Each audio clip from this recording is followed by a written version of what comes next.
Le 6 septembre 1522, la Victoria entre dans le port de Séville. Quel meilleur nom pour ce navire qui vient de boucler le premier tour du monde de l'histoire.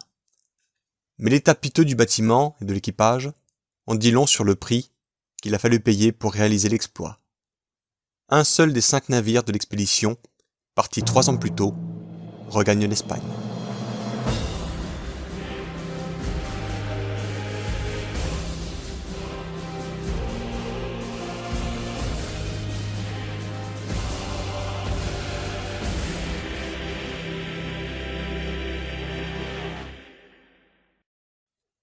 Sur les quelques 237 hommes embarqués alors, 219 manquent à l'appel, parmi lesquels Magellan lui-même.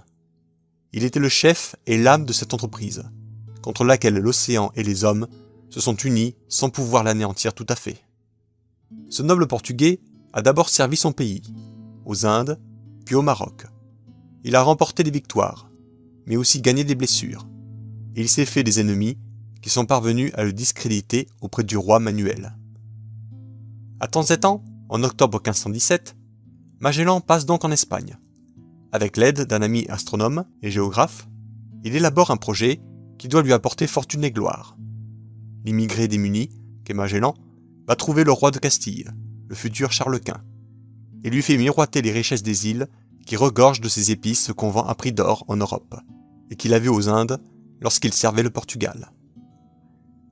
A priori, leur accès est interdit aux Espagnols, puisque le traité de Tordesillas de 1494, sanctionné déjà par le pape en 1493 par la bulle Dudum Siquidem, réserve aux Portugais l'exclusivité de la route de l'Orient longeant les côtes de l'Afrique. Magellan, pour y remédier, propose d'explorer une nouvelle voie maritime par l'ouest, contournant l'Amérique et permettant aux Espagnols de revendiquer les terres ainsi ralliées et leurs produits. L'idée est trop géniale pour ne pas déranger les habitudes et susciter jalousie et animosité. Celle du roi du Portugal, qui multiplie les intrigues, celle de l'administration coloniale espagnole, la Contracción, et bien d'autres. Aussi, quand Magellan appareille, le 20 septembre 1519, c'est avec 5 vieux rafiaux, des marins de sac et de corde, dont quelques Français et Grecs, et des seconds qu'on lui a imposés. Dès les premières semaines de navigation sur l'Atlantique, en direction de l'Amérique, le commandant a maille à partir avec ses lieutenants arrogants et indisciplinés. Il est obligé de faire mettre au fer l'un d'eux, Juan de Cartagena.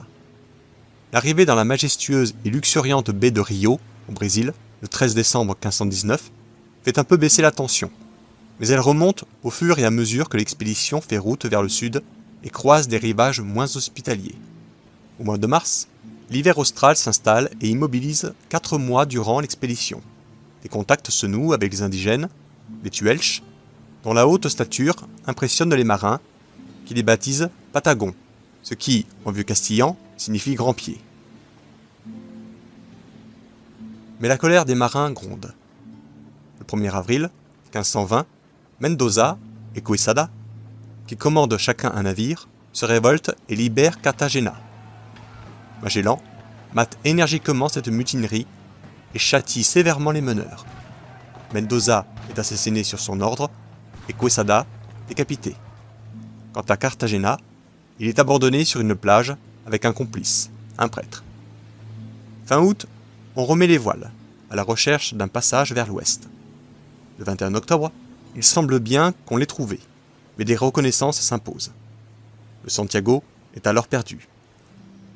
Profitant de la reconnaissance de l'une d'elles, Esteban Gomez, pilote du San Antonio, et qui n'a toujours pas accepté l'autorité de Magellan, ameute l'équipage, le convainc de déserter et de retourner à Séville. Et avec lui, l'essentiel des provisions. Magellan ne dispose désormais que de 3 bâtiments pour franchir le détroit qui portera son nom. Il lui faut 1 mois pour en venir à bout. Aussi, lorsque le 28 novembre 1520, il rejoint un océan, il le nomme sans hésiter Pacifique, alors que la grande île qu'il vient de dépasser restera à jamais la terre de feu. Plutôt que de remonter vers le nord, en longeant les côtes du continent, Magellan se lance à l'assaut de l'océan, mais les hommes sont épuisés. Et surtout, les provisions en vivres frais et en eau douce sont insuffisantes. Dans les semaines qui suivent, de nombreux marins meurent. On aurait pu croire que l'arrivée dans un archipel, appelé plus tard Philippines, serait pour les survivants la fin des épreuves.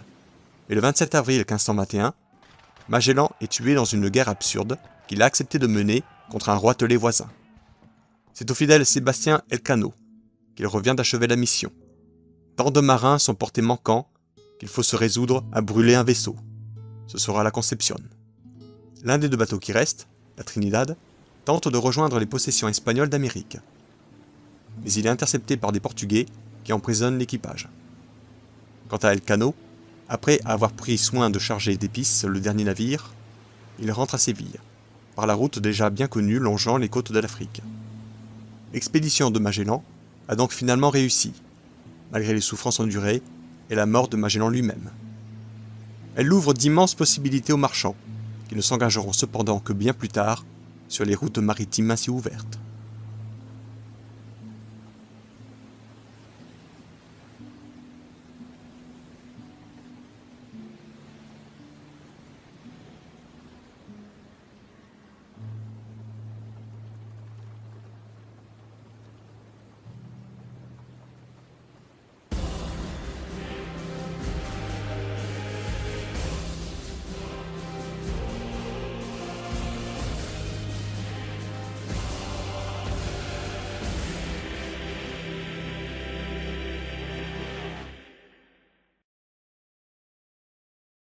Si vous aussi vous avez apprécié cette vidéo et si vous pensez comme cet abonné, Я Екатерина 2, и я одобряю это видео. Je vous invite à laisser votre avis, liker la vidéo, vous abonner à la chaîne et pourquoi pas partager cette vidéo.